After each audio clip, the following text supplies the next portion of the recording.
everyone! This week is a super special week because on June 30th, 2014 marks the 1-year anniversary of my blog. I've been officially blogging for an entire year. Crazy, right? Time flies by so fast when you're having fun. Anyways, what better way to commemorate this moment than to share a recipe? And what better recipe to share with you than with alcohol! Woo! Wine in particular, because you know I'm a wino and all, but any alcohol will do. So what am I going to do for you today? I'm going to make a sangria, a white sangria. I know I've already made a red sangria. That was actually one of my first posts, but I think this would be great for summertime, and also since July 4th is right around the corner, this will be perfect to celebrate. You can be classy and while be on a budget. It's super cheap to make. I can break it down for you later, but I promise you, you'll be the star of the show. Well, let's get started. So what are you going to need for this sangria? It's very easy. There's very few ingredients and you can get it essentially anywhere. Trader Joe's, Bevmo, etc. So what do you start off with? You start off with Chardonnay. I prefer 2-buck chuck because it's super economical. It's $2.50 at Trader Joe's. I wouldn't use an expensive Chardonnay because you're going to be adding a bunch of stuff in it and you don't want to taint a good Chardonnay by loading it with a bunch of other stuff. Alizé Gold Passion. Yes, the Alizé that rappers rap about. So this is going to be the most expensive thing that you're going to purchase for this recipe, but since it yields about 3 to 4 servings, it's worth every penny. 1 large navel orange. 1 large Fuji apple.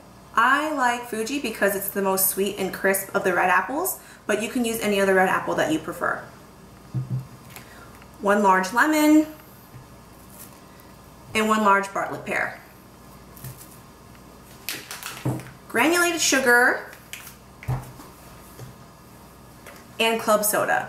Not tonic water, not seltzer water, club soda. Don't make the same mistake I did. And that's it. First, you want to cut the apples. Slice them, then dice them into about 1 centimeter thick pieces. Bite-sized pieces. Do the same thing for the pears. Slice them, then dice them. The oranges and citrus are going to be different. Make sure that the rind is smooth. I always tell my friends that the smoothest rind equals the juiciest fruit. Look at that, so juicy. Now cut the oranges into thin slices with as much rind and flesh exposed. Like so. Remember, lemons are the same thing. Smooth rind equals juicy fruit. Look, so juicy. Slice them again, just like the oranges.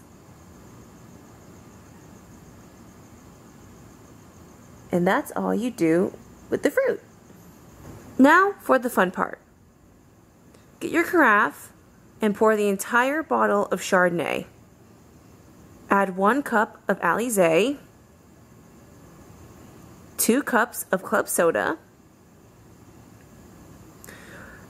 up to a half cup of sugar. Now, depending on how sweet the fruit is, you don't need the entire half cup. I usually use between a 1/4 cup and a half cup. Now, add the fruit. Make sure to get it all in there.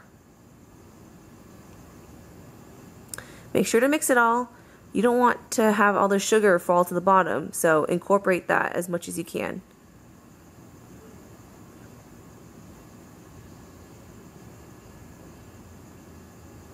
All done. Look how pretty it is when you mix it all together and put all the fruit in. I told you not to take off the rind, right? Well, that's because you can see all the fruit. Super pretty. So I'm sure not very many 20-year-olds know what a carafe is or even own one, but in my olden days, what I would do is if I didn't have one of these, I'd mix it into a pot. Yes, a stock pot that I would use for like soup. It's totally fine. I think it's fine if you're hanging out with friends and family, but like I said, if you're trying to bring this to a party or you're trying to impress someone, I would go with the carafe route. So, what do you do after you mix this all together?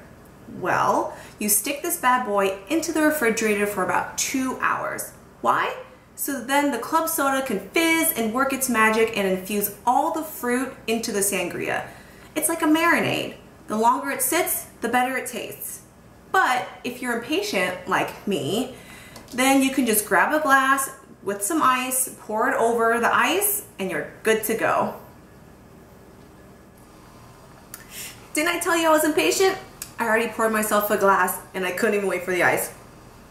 Anyways, try this recipe out. Let me know what you think. Like I said, July 4th is right around the corner and it's perfect. It's light, crisp, sweet, perfect for summer.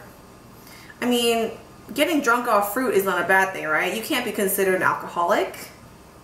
Questionable, but it's okay. I don't think I'm an alcoholic. Cheers!